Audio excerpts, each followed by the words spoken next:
नमस्कार। शौर्य रस स्तंभ भारत के महान पुरुष, महापुरुष, एक ऐसी क्रांति ज्योति व्यक्ति, महिला, नारी, भारत की प्रथम शिक्षिका क्रांति ज्योति सावित्रीबाई फुले को सत सत नमन। हिस्टोरिकल प्रमाण एवं सत्य पे आधारित मैं आज बात करूंगा। आज भारत की बेटियां doctor, engineer, teacher, pilot, school college में जा रही, पढ़ लिख रही, आगे बढ़ रही, लेकिन क्या आपने सोचा कि वह पहली महिला कौन थी जिसने इस अंधकार को मिटाकर शिक्षा का वो दीपक जलाया, जब आज भारत की बेटियां राष्ट्रपति अवकाश में भी जा रही, डिफेंस में जा रही, जब समाज कहता स्त्री को पढ़ाना पाप है, तब एक महिला ने विद्रोह किया, पत्थर खाए, गोबर खाए, गालियां खाई, अपमान सहा, लेकिन हार नहीं मानी।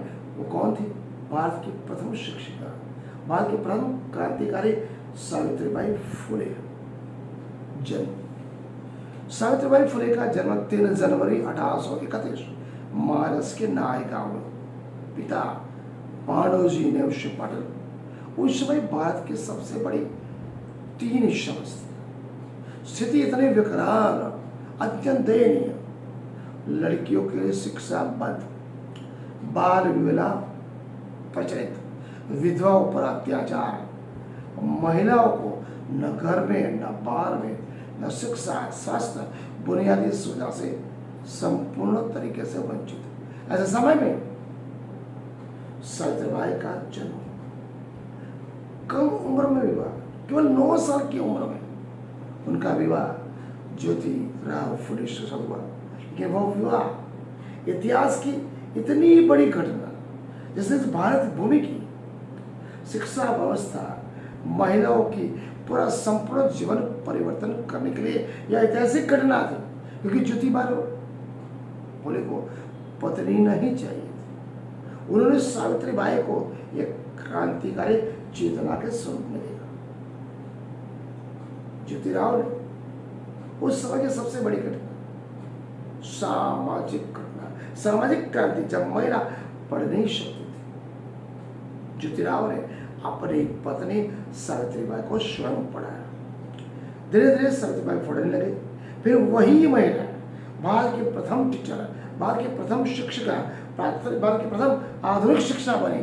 वो सामाजिक क्रांति की जनेता बनी, जिसने भारत का प्रथम बालिका विद्यालय खोला। ऐतिहासिक प्रमाण 1848 पुणे भिंडे में, वाड़ा में ज्योतिराव सावित्रीबाई ने पहला भारत का आधुनिक शिक्षा विद्यालय खोला। इतिहास में सबसे बड़ी घटना, सामाजिक क्रांति।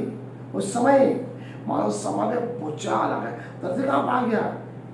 लोग कहने लगे लड़कियों को पढ़ाना पाप है, शिक्षा देना धर्म के खिलाफ है। दोनों डटे रहे, रुके नहीं, टिके रहे। अब देखो, सबसे बड़ा संघर्ष उस समय चालू जो हुआ, सावित्रीबाई जब स्कूल पढ़ाने जाते थे, उनके ऊपर पत्थर फेंके जाते, गोबर फेंकते, गालियां दी जाती, लेकिन सावित्रीबाई हर रोज अपने साथ एक नई साड़ी लेके जाते। स्कूल जाते वक्त गंदी नाली, गोबर, गंदा मैल, ऐसे ही कपड़ों में जाते, स्कूल में जाते, कपड़ा बदलते, फिर बच्चे को पढ़ाते। सोचिए कितना बड़ा साहस था, जिस समाज ने महिला को अंधेरे में रखना चाहा, और समाज में केवल एक महिला लड़ रही, कौन थी? सावित्रीबाई फुले। शिक्षा नहीं, वो क्रांति की मिसाल। सावित्रीबाई केवल अध्यापिका नहीं थी, सामाजिक क्रांति के वो प्रतीक थी। उन्होंने कहा शिक्षा ही सभी प्रकार के स्वतंत्रता का मार्ग है। लड़कियों को, दलितों को और गरीबों को, पिछड़ों को शिक्षा लेनी चाहिए। शिक्षा देकर वो रुकी नहीं, उन्होंने दलितों और पिछड़ों के लिए भी संघर्ष किया। उस समय समाज में दलितों को शिक्षा से दूर रखा जाता था। सावित्रीबाई ने उनके लिए स्कूल खोले। उस समय सामाजिक डांट के खिलाफ एक सीधी चुनौती थी। सावित्रीबाई और ज्योतिराव कहते मनुष्य जन्म से नहीं अपने कर्म और ज्ञान से महान बनता है। मनुष्य जन्म से नहीं अपने कर्म और ज्ञान से महान बनता है। ये बात ज्योतिराव फुले और सावित्रीबाई फुले ने बताया। तीसरी बात, विधवाओं के लिए मांग करा। उस समय विधवाओं की स्थिति अत्यंत दयनीय, समाज अपमानित करते थे। कई विधवा मजबूरी में आत्महत्या तक कर लेते थे। सावित्रीबाई और ज्योतिराव ने उनके लिए आश्रय स्थान खोले। गर्भवती विधवा स्त्रियों के लिए आश्रय स्थान बनाए। चौथी बात, बाल विवाह पर प्रतिबंध।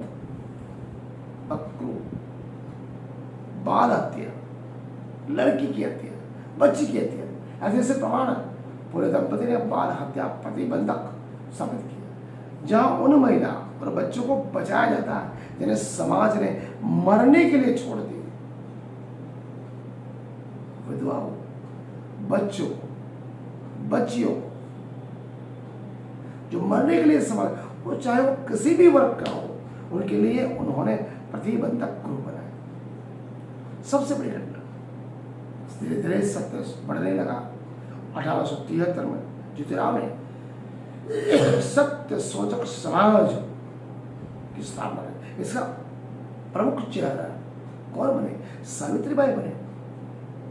संगठन का उद्देश्य जातिगत भेदभाव मिटाना, महिलाओं को उनका अधिकार दिलाना, महिलाओं को शिक्षा और स्वास्थ्य देना, सामाजिक समानता स्थापित करना, अंधविश्वास, आडंबर, कुरीतिवाद के सामने लड़ना।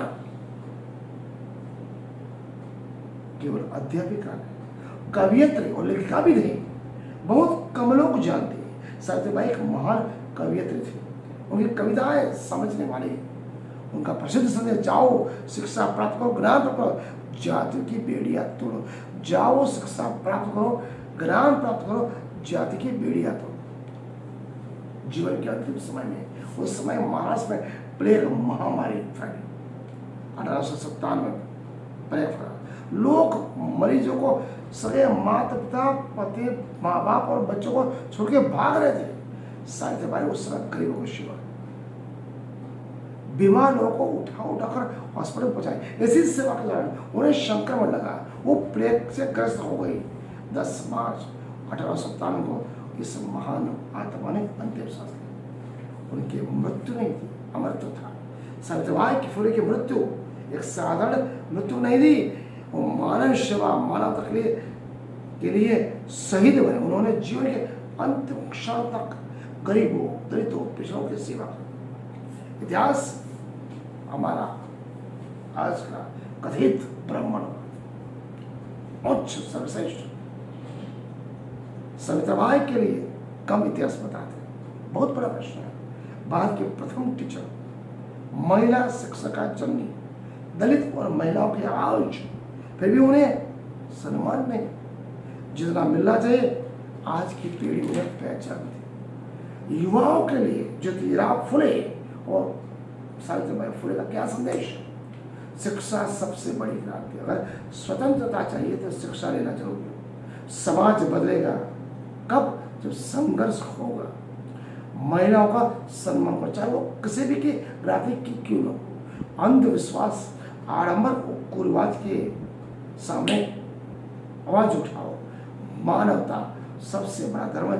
इंसान बड़ा धर्म है, इनसे से बड़ा कोई नहीं। जिस महिला ने भारत की बेटियों के हाथ में किताब दी, अंधकार से ज्ञान का दीपक जलाया, जिसने अपमान सहन कर भी हार नहीं मानी, वो केवल शिक्षा का नहीं, टीचर नहीं, अध्यापिका नहीं, वो सामाजिक क्रांति की जननी थी, जिसने 5000 साल पुरानी बेड़ी बच्चियों के लिए, विधवाओं के लिए, गरीबों के लिए, दलितों के लिए, पिछड़ों के लिए, सारे मानसिक शिक्षा और स्वास्थ्य मरहूम रखा था। उनके लिए वो क्रांतिकारी की जननी थी सावित्रीबाई फुले। ज्योतिबा फुले अमर है।